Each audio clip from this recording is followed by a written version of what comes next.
এবার করতে হবেই জয়। দেশের নয় সংগ্রাম, এবার নারীত্বের সংগ্রাম, করব নরপশুকে ক্ষয়। নাও হাতে তুলে নারী, সবাই বিজয়ের তরবারি, ভুলে যাও মায়া মমতা সুখের ঘর বাড়ি।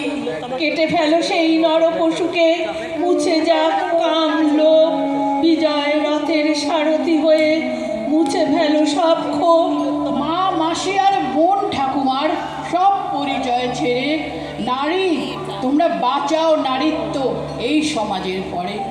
বিচার পাবে না এই সমাজে, বিচারক নিজে দোষী, হাত কাঁপে তাই নরপশুদের লাগাতে গলায় ফাঁসি। কত নির্ভয়া এই সমাজে লোভের শিকার হবে, যতদিন তুমি রইবে নীরবে এই নরকের ভবে। আর নয়, এবার তোলো সে বিজয়